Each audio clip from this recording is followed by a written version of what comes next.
Hi, welcome to Discrete Structures. This is Dostojevsky. We're doing section 1.7 of the book by Ross and Wright. It's called Properties of Functions. Okay, so let's put everything in context. We started talking about sets. Sorry for the noise, it's pouring outside.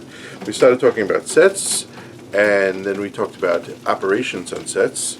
And then we started talking about what's between sets, namely functions. Okay, so we spent section 1.5 talking about functions, and then we had composition of functions and things like that. Section 1.6 was like a little musical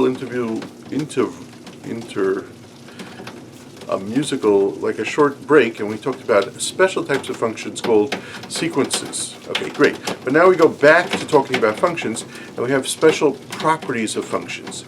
In other words, not every function is the same type, so we're going to talk about 2 or 3 specific properties of functions, special types of functions, and what they say about things. Okay, so I'm going to erase this because we need all the room we can get here, because we want to put out a lot of examples. So consider the following. So you have students in a class, okay, and you have a function from there to chairs in the class, okay. And here's another example. You have U.S. citizens, and you have U.S. states, okay. And there's a million examples, and we're going to go through a million examples. But let's just concentrate on these 2. Okay, the idea is as follows. Every student has a chair, okay? Fine. But question, what about the chairs? How many students can sit on a chair? Well, we have a policy. We only allow 1 student to sit on each chair, and so this has this thing that 2 different students will go to 2 different chairs, because we don't allow 2 different students to sit on the same chair. As opposed to that, U.S. citizens live in every U.S. citizen lives in a certain state. Okay, well, we definitely have a lot of citizens living in New York State. We have a lot of citizens living in Alabama. So you have more than one of these guys can go to one of these guys. As opposed to that, only for each one of these guys, only one guy can go to these guys. Okay, let's just look at another example. Okay, so consider this: f from z to z. Okay, so those are the positive and negative integers, and we have f of x equals x squared. Okay, great. Just watch this.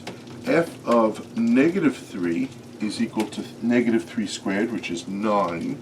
But you know what? There's another number that also goes to 9, namely f of 3. Okay? So what we have here is 2 different numbers here go to the same number, 3 and negative 3, go to the same number here, 9. Okay, that's interesting. Okay, as opposed to that, g from the natural numbers to the natural numbers, okay, and you have g of x is equal to x squared, okay, then watch this. G of 3 is equal to 9, but there's no negative numbers here, okay, so only for the number 9, there's only one thing that's going to give you, there's only one input that's going to give you 9, namely 3, not negative 3. There's no negative 3. So it's interesting. Here are 2 functions. They look the same, but no, they have different domains and codomains. So they're different, so they'll have different properties. Okay, so here's 4 nice examples. We'll go through some other examples also, but let's give an exact definition. Okay. A function f from s to t is, so we're defining, is called a 1-to-1 function. Okay. It's also written 1-1. Okay, so that's what we're defining, a 1-to-1 function. Okay, if different elements of S go to different elements of T. Okay, so this is what we said. Two different students have to go to two different chairs. Okay, two different numbers go to two different numbers. Can't go to the same one. Okay, let's write it more with symbols. It says as follows: you have S1. If S1 is not equal to S2, these are two elements of S, the domain. Okay, then F of S1 is not equal to F of S2. Okay? Now this is sometimes stated in something called contrapositive, which means kind of the opposite. Okay, we'll see that more in logic, but the idea is as follows: if F of S1 is equal to F of S2, how could it be that the output of one should be the same as the output of the other? Okay, and the answer is then S1 equals S2. They must have started off the same. Okay? Okay, so that's a formal definition, that's an exact definition. Okay, we need some more room here, so I'm going to have it on video. Let me make sure the video is showing up here.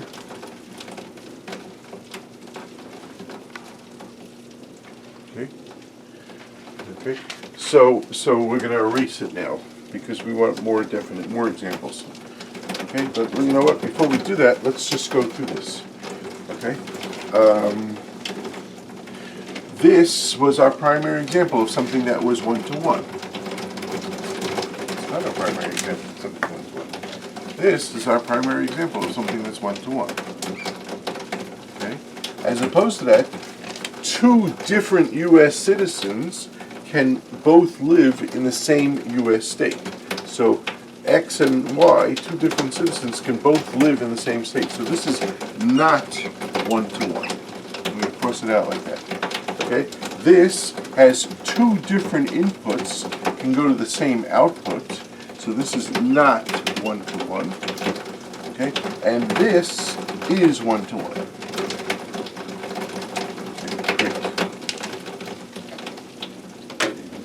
This. Now let's do some more examples because we like examples.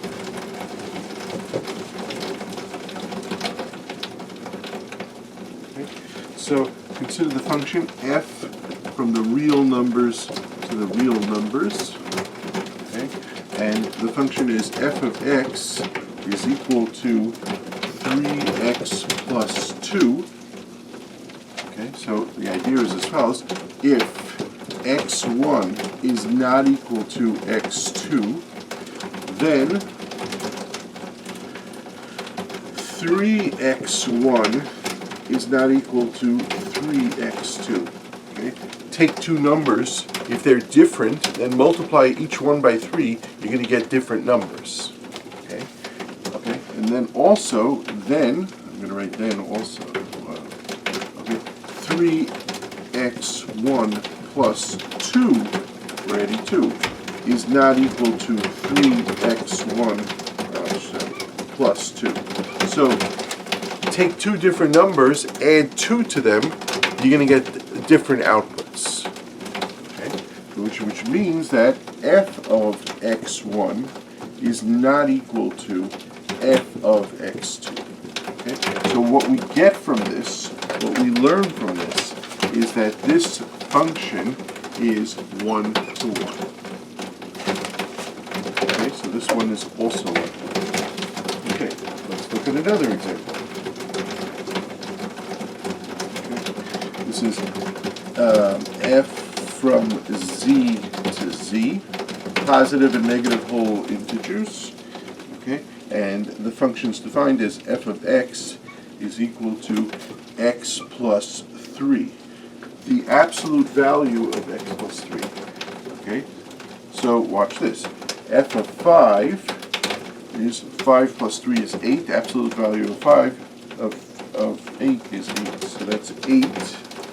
Okay, but there's some other number that also gives you 8, and that is f of minus 11. Let's just check. Minus 11 plus 3 is negative 8. The absolute value of negative 8 is positive 8. The main point is that two different inputs went to the same output, and we conclude from this, even all you need is one counterexample. All you need is one thing. This function is not one-to-one. Okay, so that's pretty clear. Okay, more examples. I'm going to erase this example because I don't really use that again.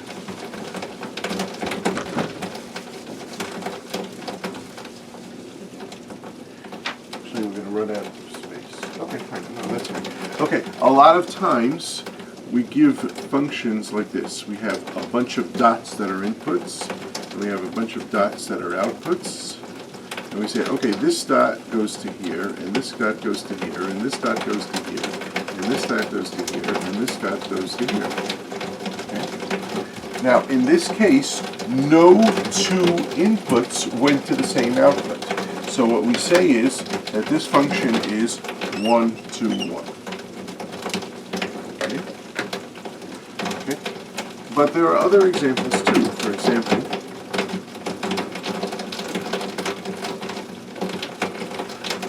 send this to here, this to here, this to here, this to here, and this to here.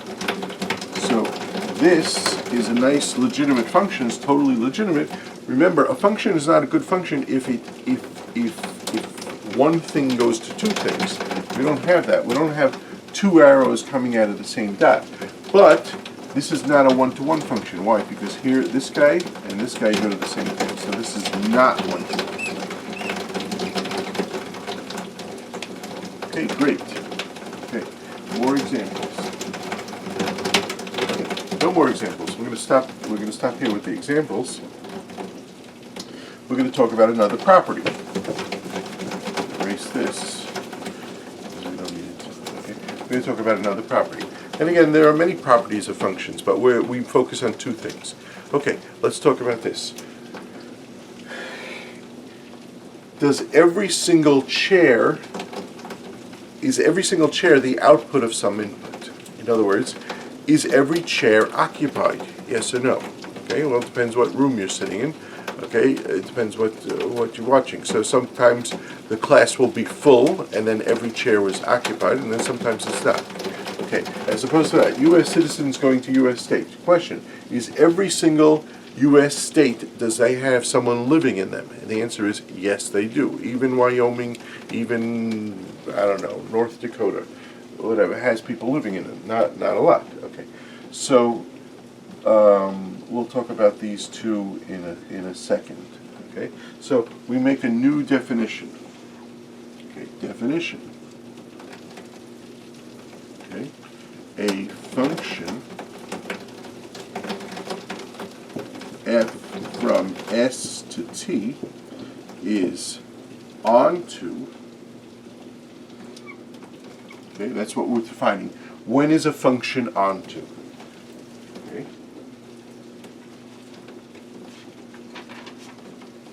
Okay, we're going to say it in a few different ways. If the image of f, what is that? That's the set of all possible values. That's the set of all output values. Okay, is equal to t. Okay, it's not just a subset, but it's equal to t. In other words, every t is the image of f. Is part of the image of f. Okay, another way of saying it is, period. For all t in t, for every part of the codomain, comma, there is an S member of S such that f of S is equal to t. Okay? So that's a nice example. That's a nice definition. Every single output, every single possible output, there is an input that gives it. Okay, we're going to go through a lot of examples in a second. Okay, I like to also use the English phrase, everything in T gets hit. Okay, everything that could get hit does get hit. Okay, let's go back to our examples. You ready? This, students and chairs, usually it's not. Usually there are still some empty chairs. So we're going to write, this is not onto. We're going to write onto and cross it out. This is our primary example of something that is onto. Okay? It is onto. Every single U.S. state has a citizen living in it. Okay, how about this? Is every integer hit? Is every integer a cube of an integer? We'll take 5. What's the square root of, I'm sorry, is every integer a square of an integer? Anyways, this is not onto. Okay, 5 is not hit. 5 is not the square of anything, so it's not hit. Okay, same thing here. This is not onto. Okay, what about this? You see this guy? He's empty. Okay, so this is not onto. Okay, as opposed to here, nothing is empty, therefore everything got hit, so this is onto. Okay?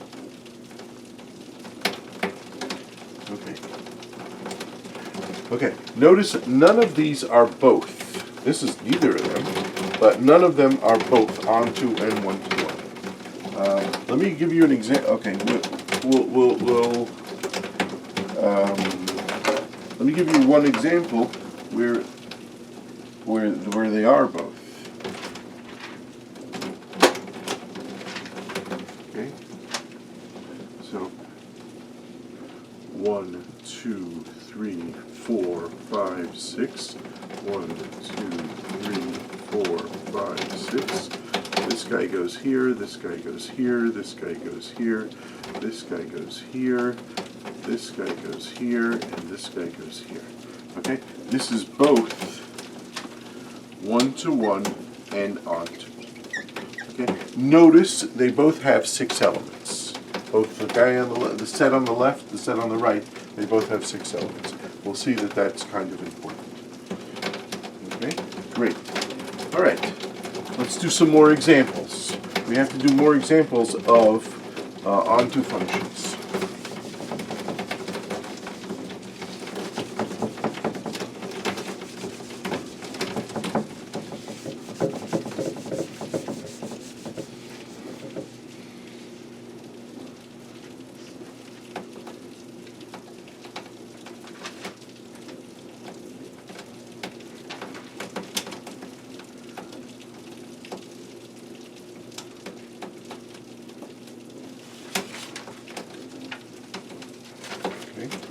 So how about this? F from the natural numbers to the natural numbers. F of n is equal to 2n. Okay? Question, is this onto? And the answer is no, it's not onto. Why not? So this is not onto. We're going to forget about the colored chalk now. It's not onto. Why not? Because the outputs of here are all even numbers. But the numbers 1 and 3 and 5, which are odd numbers, they never get hit. Okay? How about this? F goes from z to the natural numbers. F of x is equal to the absolute value of x. Okay? Is this onto? And the answer is yes, this is onto. Every single positive number can be written as, first of all, by itself. So this is not one-to-one. By the way, is this 1 to 1? Yes, this is 1 to 1. This is not 1 to 1. Okay, nice example. Okay.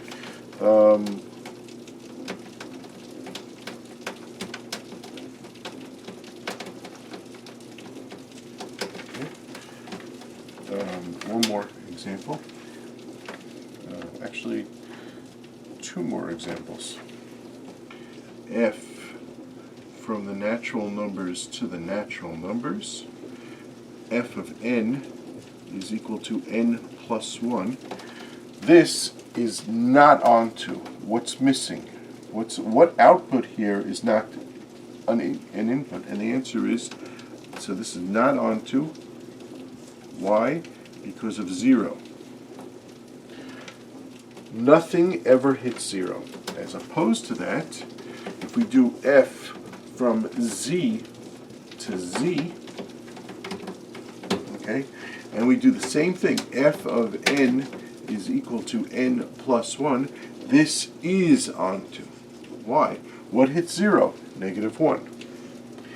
Negative 1 plus 1 is equal to 0, so this does. So again, the same seeming function, but we change the domain and the codomain, we get it like that. It works. Okay, great. Okay, so we went through, by the way, is this 1 to 1? This is 1 to 1. This is 1 to 1. Okay, that's interesting. This is both onto and 1 to 1. We're going to see about such functions in a minute. Okay, great.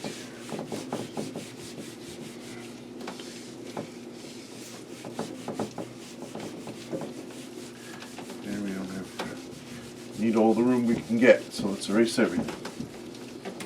Okay, so let's just go through this. We had two properties.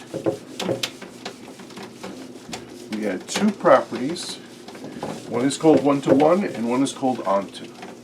Okay, now we're going to do something that you probably learned in high school. If not, you went to a bad high school. It's called the horizontal line test.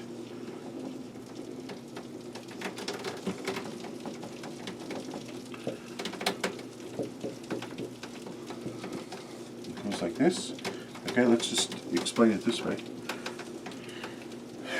In 9th grade, you learned how to do the parabola. Okay, very nice. What you do, a horizontal line test is, you talk about lines like this. Okay? And the question is, how many times does a horizontal line meet the graph, meet the output? So here it did twice, here it did twice, here it did twice, here it did once, here it did none, sorry. So that's a mistake. Here it did none. Okay? And sometimes you have a shoot. Here it did none. Okay? And sometimes you're going to have a function where it'll meet once. Okay? And sometimes you'll have a function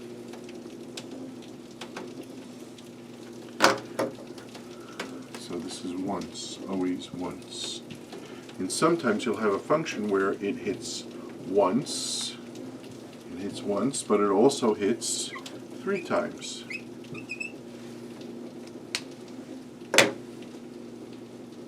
Okay, so lots of different things. Let's go through the rules about these things, and we'll see what it means.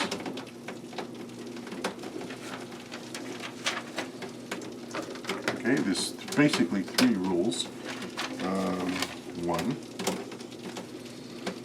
if every horizontal line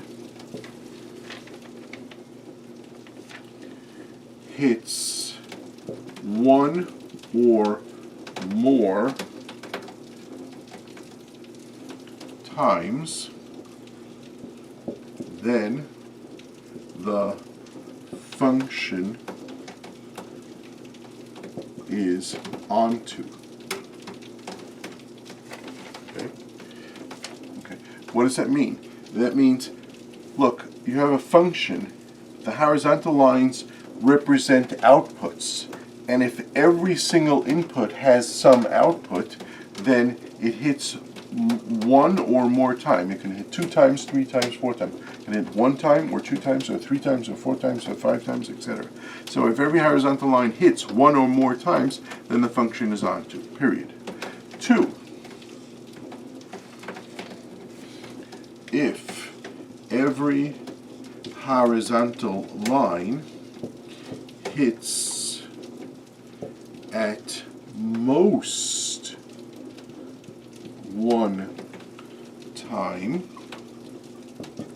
Okay, what is that most 1? That means 1 or 0. Okay, if every horizontal line hits at most 1 time, okay, then the function is 1-to-1, period. Okay, so what does that mean? The horizontal lines take an output and they want to know how many times does the input hit it. Okay, well, if it's 0, then it doesn't hit it. Very good. If it's 1, then something hits it. Very good. If it's 2, then 2 different inputs hit that same line. 2 different hits, then it's not 1-to-1. Okay, so only if it's 0 or 1. Okay, finally, 3. We're just saying it exactly the same in the same language. If every horizontal line hits the function exactly 1 time, okay, then the function is, and we're going to see this definition in exactly 30 seconds, but we're going to write it here now. Then the function is a 1-to-1 correspondence.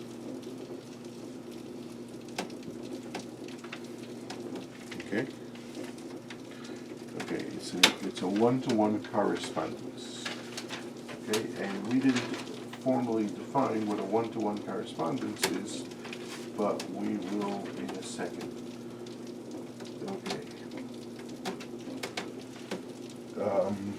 Hold on. Okay, so let's give an exact definition. Definition. A function f from S to T is a 1-to-1 correspondence. That's what we're defining. If f is 1-to-1 and onto. Okay, so let's just make a Venn diagram. Okay, you have your universe in some sense is a set of all functions. Okay, and some of them are 1-to-1, and some of them are onto. Okay, and a 1-to-1 correspondence is those functions that are both this and that. So that's a 1-to-1 correspondence is those functions that are both on 1-to-1 and onto. Okay, we need some examples of those. So let's do some examples.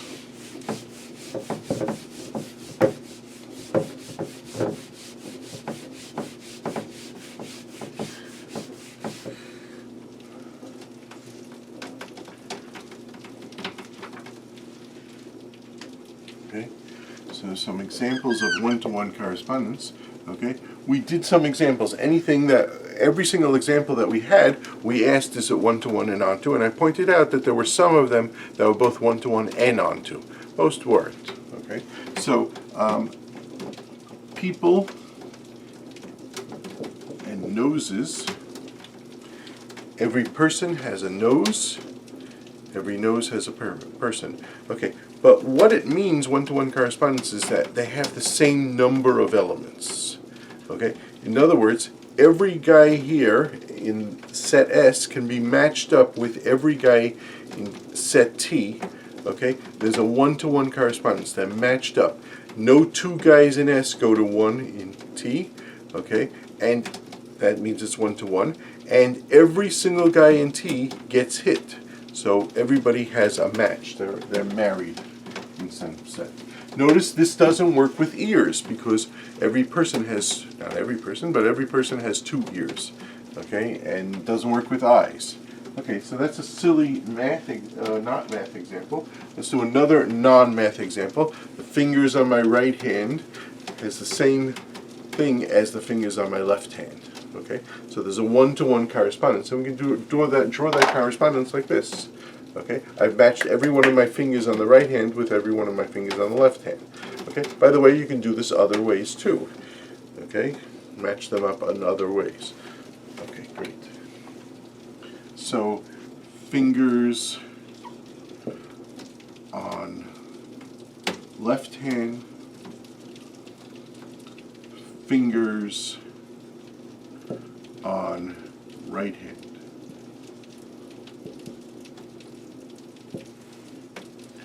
Okay, so that's one example, that's 2 examples.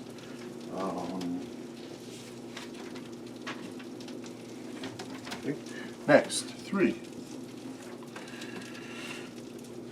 Odd numbers. Take the set of all odd numbers, 1, 3, 5, 7. Take the set of all even numbers, 2, 0, 2, 4, 6, 8. Okay, even numbers. Okay, there's a function. F of n equals n minus 1. This takes every odd number to an even number. Okay, we're going to consider only positive things. Okay, so this is an example. This is one-to-one and it's onto. Okay, 4 f of, from the real numbers to the real numbers,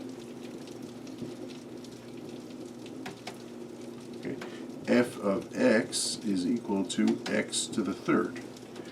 Okay, the graph of this looks like this, and every single line in the horizontal line test is taken. So this is a one-to-one correspondence.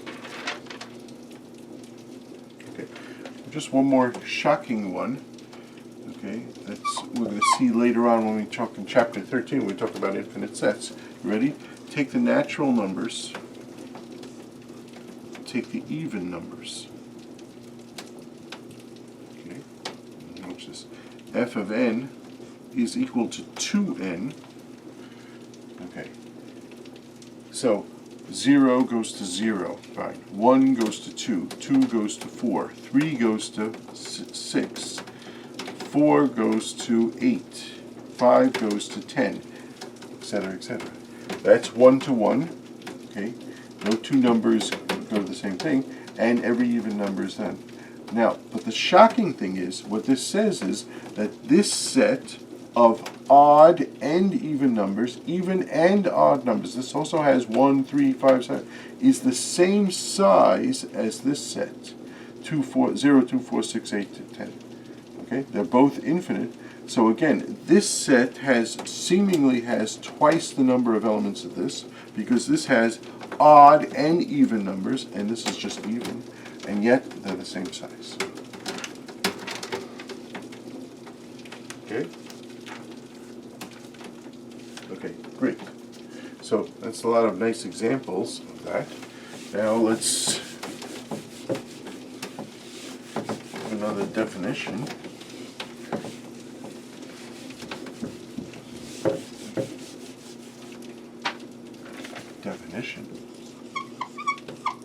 Let f from S to T be a function, an inverse function of f is a function. I'm going to write it like this. F with a -1 over there. That means inverse. Okay, just like if you have the number 3, the inverse of 3 is 3 minus 1. Okay, so that's the way you write it. We also write it like this, 1 over 3. But another way of writing it is like that. Inverse of this, and that's just an analogy, an inverse of this is a function from t to s. Okay, it goes in the opposite direction.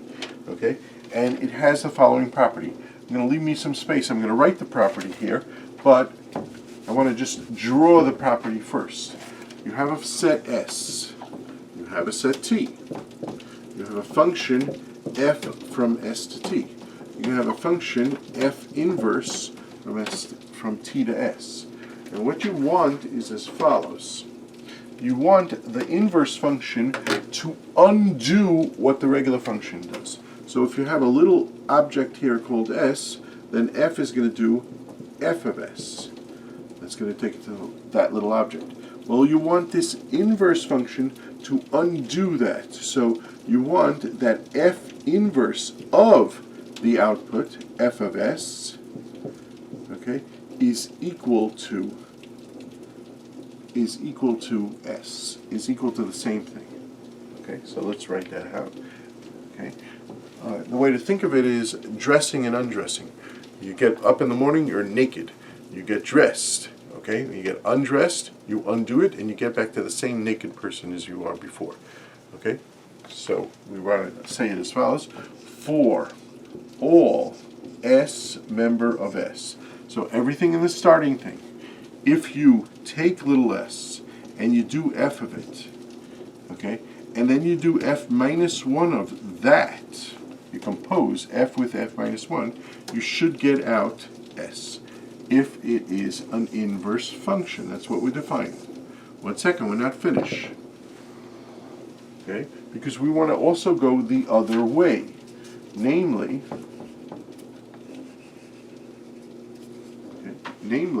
if you start with a little t and you do f minus 1 of t, you get something in here. Okay, great. Now if you do f of that, so it's going to be f of f minus 1 of little t, I want to make sure that I get the same thing. So we also need the following. For all t member of t, start with t, do f inverse of it, do f of that. I want to get out a t. Okay, I want to get out a t. Okay, if that's true, then f minus 1 of is the inverse function. It has to satisfy both of these requirements. Okay, it has to satisfy both of these requirements. Let's do some examples. You ready? F of x is equal to x plus 5. Okay, add 5 to a number. Well, what's the inverse of that? Subtract 5 from the number. Okay, so take a number, add 5 to it, subtract 5 to it, you're going to get back to the same number. Okay, so f inverse of x is equal to x minus 5. Okay, these two things undo what each one does. Well, I'm sorry, I didn't give the analogy with dressing and undressing. If I start off dressed and I get undressed and then I get dressed the same way, I'm the same person. Okay, so adding 5 and subtracting 5 is the same thing. Let's do another one. G of x is equal to 3x, 3 times x, 3 times x. G inverse of x will be x divided by 3. If you take a number, multiply it by 3, and then divide it by 3, you get back to the original number. Okay? Okay, hold on.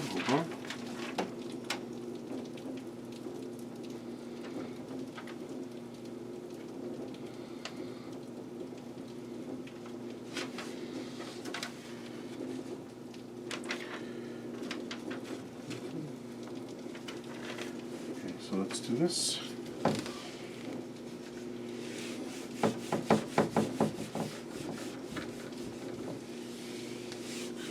Okay, I want to show you how to find an inverse of a function. Let's say I give you a function f,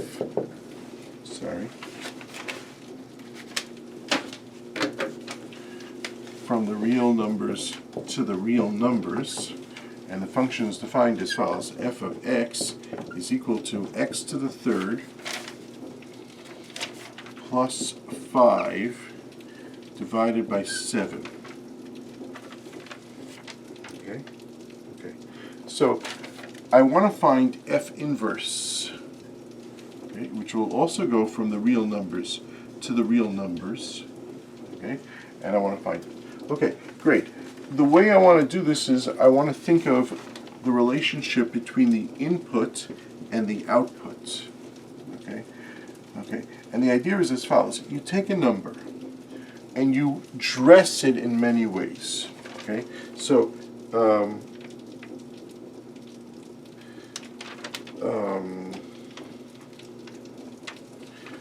you dress it in many ways. So you take x, you multiply it, you take the cube of it, okay, and then you add 5 to it, and then you take whatever that output is and divide it by 7. So what we're going to do is undress it the same way, but we're going to do it in the inverse order. Okay, think about when you get dressed. You have to put your underwear on before you put your clothes on, before you put your coat on. Well, when you undress, you take off your coat, you take off your clothes, you take off your underwear. So you have to do the same type of thing. I apologize for the not politically correct discussion. Okay, so the idea is as follows: given y, how do I get back x? Okay, so this writes y in terms of x. I take x and I do lots of things to it and I get out y. Question: how do I get out y? And so the idea is as follows.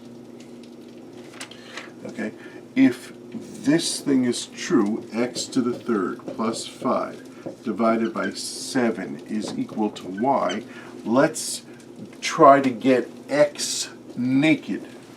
Okay, and so the way you do that is you get rid of this outermost thing, get rid of that 7. Well, how am I going to get rid of that 7? I'm going to multiply both sides by 7. So I'm going to get x to the third plus 5 is equal to 7y. Great. I'm a little bit closer to x being naked. Now I want to do subtract 5. I want to get rid of this 5. So it's going to be x to the third, okay, minus 5 on this side, minus 5 on this side. So that equals to 7y minus 5. Very good. Now, x is still not by itself, but if I did a cube root of this, I would get rid of it. So I would get x is equal to the cube root of 7y minus 5. Okay?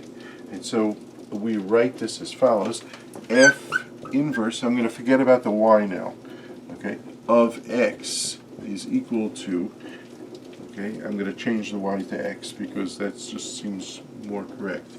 Okay, the cube root of 7x minus 5.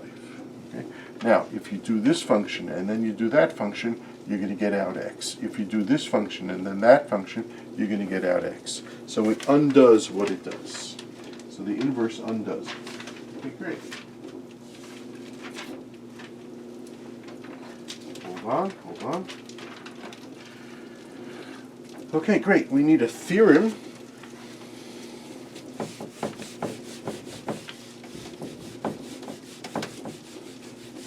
Theorem. The theorem says,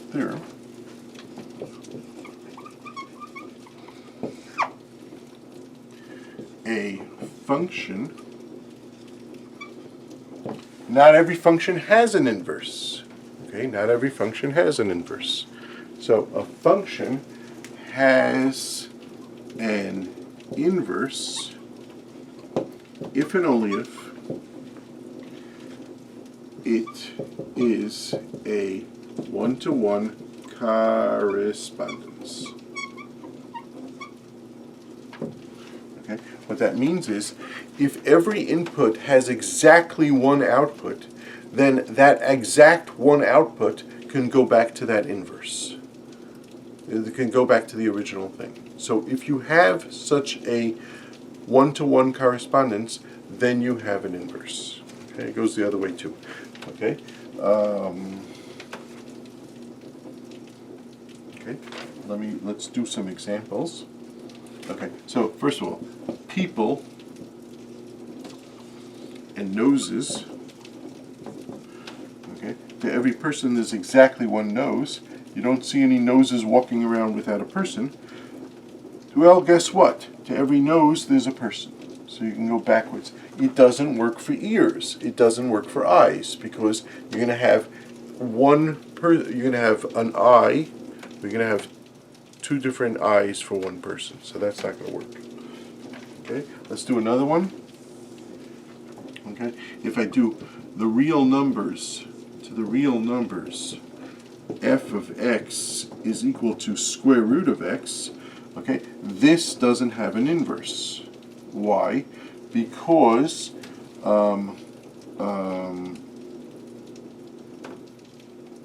well, because it's not well defined for negative numbers. Okay, and so it's not really a function, because this is not really a function. Not a function. Bad, because it's not well. Okay, it's not defined for negative numbers, and square root of -1 is not a real number. Okay, but if I do this, f from the interval 0, infinity to the interval 0, infinity, and we do f of x is equal to square root of x, then the inverse, f minus 1 of x, is equal to x squared. So that works. Okay? Let me show you another thing which you've seen before probably. Okay? And it goes as follows.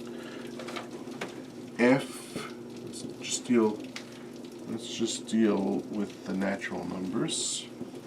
No, let's deal with the real numbers. Probably need positive real numbers, but okay, we'll worry about that later. F from the real numbers to the real numbers, f of x is equal to 2 to the x. Okay, what is the inverse function? What undoes exponentials? And the answer is f minus 1, okay, of x is equal to log base 2 of x. Okay, this undoes what this does. Okay, so the way to think of this, is like Jeopardy. What do you have to raise 2 to in order to get x? What is the answer? What do you have to raise 2 to in order to get x? Okay, and that undoes that. So, for example, 2 to the 10 is equal to 1024. Okay, as opposed to that, log base 2 of 1024 is equal to 10. So they undo what one undoes with the other one. This is a nice example, but I like to do it showing how doing the function and then doing the inverse function gives you the same thing. Okay, and so it goes as follows. Take a number x. Let's raise it 2 to the x. Okay, so that's one function. We just did exponential. Now I ask the following question. What do you have to raise 2 to in order to get 2 to the x? Again, what do you have to raise 2 to in order to get 2 to the x? And the answer is x. Okay, because 2 to the x is equal to 2 to the x. Let's do it the other way. Start with the number x.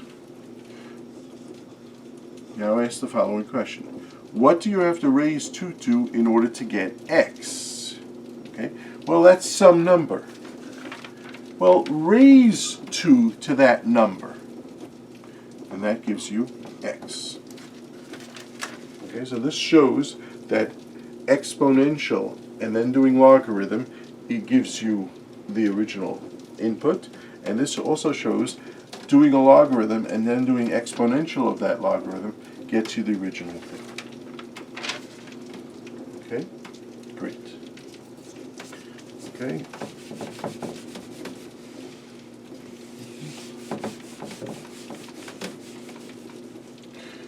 Two more concepts and we are done. talking about certain sets.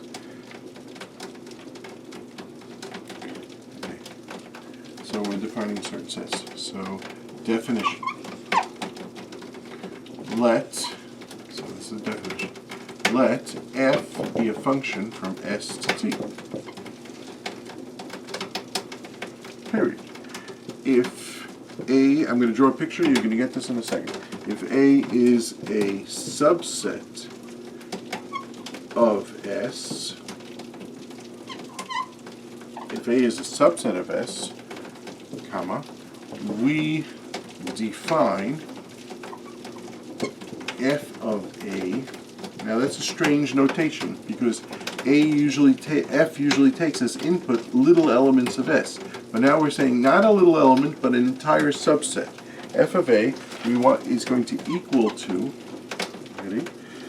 F of little f of x such that x is in A. Okay. This is called the image of, not the image of the function, but the image of the set. We had the image of a function before. It's going to be very related. The image of A under F. So that's the definition. That's what we're defining. The image of the set A under F. So let's draw a picture. We like pictures. Okay, so we have the set S. We have the set T. Okay, we have the set S, we have the set T. We have a function f from S to T. Okay. In particular, we already talked about in chapter 5, we have that's the image of f. Okay? In other words, what are the possible values? Now, if f was onto, it would be the entire set T. But if it's not onto, that's fine. We have the image of f. Okay, great. Now what we're going to do is, we're going to talk about a subset of S. So that's a subset of S.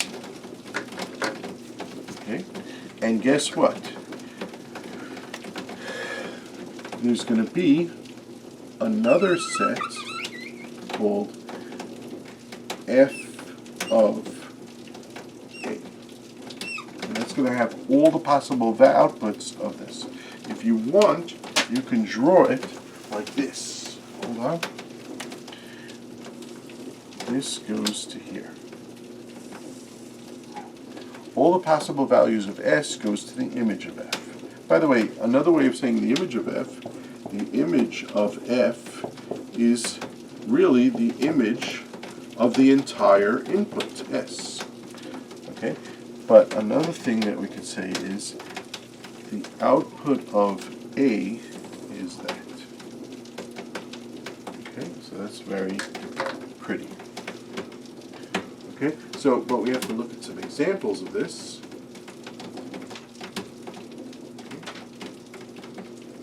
Let's look at some examples of this. Let's erase this.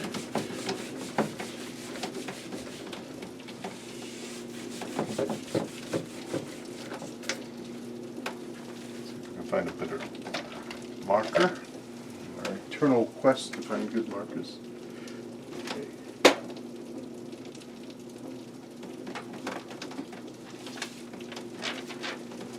Okay, let's do a nice example. F. Oh wow, nice and pretty. Okay. From the real numbers to the real numbers, and it's called your favorite function. F of x is equal to x squared. Okay. I want to draw a picture of this. Okay, great. And now I want to talk about a little subset. So this is 0, this is 1, this is 2, this is 0, this is 1, this is 2, this is 3, this is 4, this is 5, this is 6. Okay, so I want to talk about f of the interval 3 to 5. Okay, so from 3 till 5, not including. Okay, so that's that. Okay, so I want to see, think of this line as the input, this line as the output. I want to see what will be the output. So I draw a line like this. Okay, and I say, what output will this go to? And the answer is, this output will go to, this will be 9, and this will be 25. So it will be everything from 9. Okay, but since 5, I made a round bracket here, till 25. Okay, so that takes care of that. So here's the input, here's the output. So we write this as follows. F of 3 to 5, the interval from 3 till 5 is equal to from 9, including 9, till 25, not including 25.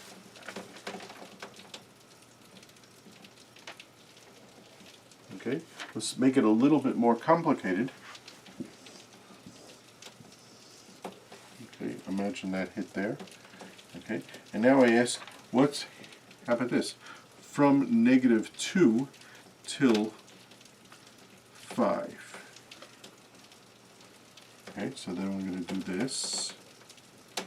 Okay, and we're going to see what hits it, what gets hit, that gets hit, and what does that correspond to? Okay, so that's the input. So the input hits all of this.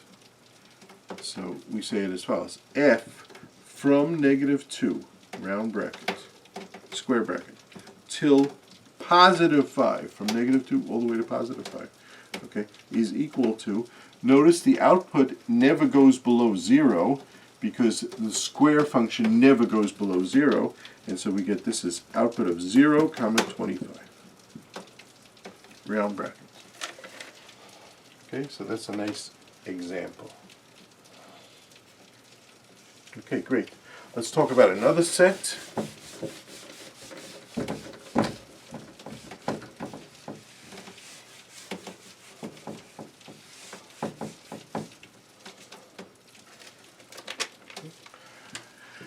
Definition. Let f go from S to T if B is a subset of T. Now we're not, before we started with a subset of S and we got a subset of T. Now we're starting with a subset of T. Okay, we'll draw a picture in a second. Then we have the following. F back arrow, I'll tell you the name in a second, of B is equal to what? Those X, member of S, such that f of X is a member of B. Okay? Okay. Again, we'll draw a picture in a second, but let's just say what this is. This is the inverse image. So this kind of looks like an inverse, so related, but instead of -1 we have a back arrow. The inverse image of B in T. Okay, it's also called the preimage. Preimage, like preview, preimage of B under F. Let's draw a picture. So here you have S, here you have T, okay, and here you have the function F, okay, and now you have a little subset called B over here, and this set, let's do it over here, is F back arrow B, okay, and it's equal to those things that go into B, okay, those objects that go from here to here that go into B, anything that goes into B is in that set. So that's a nice little example. Okay, so let's do the following example. F from the real numbers to the real numbers of f of x equals x squared. Okay, and now we can do the following. That's the picture of it. That's the parabola, the picture of it. And we can ask,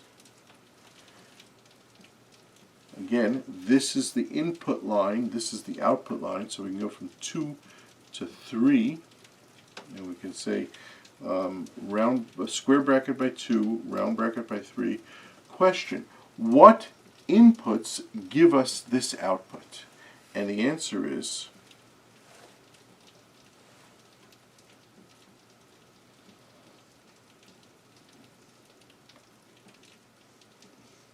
the square root of 2, square root of 3, like that. But you know what? There's other inputs that also give me that output. Namely, we could do it this way. Okay, so this is minus the square root of 3 minus the square root of 2. Okay? You have to figure out the round brackets and the square brackets. Okay, so let's just write this up in terms of, so we say as follows, f back arrow, the preimage or the inverse image of, okay, everything from 2 to 3 is equal to square brackets, square root of 2, comma, square root of 3, round brackets, union, because it's not only the positive numbers, but it's the negative numbers too, everything from round brackets, negative square root of 3, comma, square root of 2. Okay. Okay. Lots of homework questions. Try to do it. This is what we're doing it. And the next video will be some homework questions for this problem, for this section. Anyways, it's nice. Let's just recap. We saw functions before, but this time we talked about two types of special types of functions: one-to-one functions and onto functions. If a function is both one-to-one and onto, then it has an inverse. We saw how to get some of the inverses. We saw these two extra things: the image and the inverse image. Okay. Have a great day.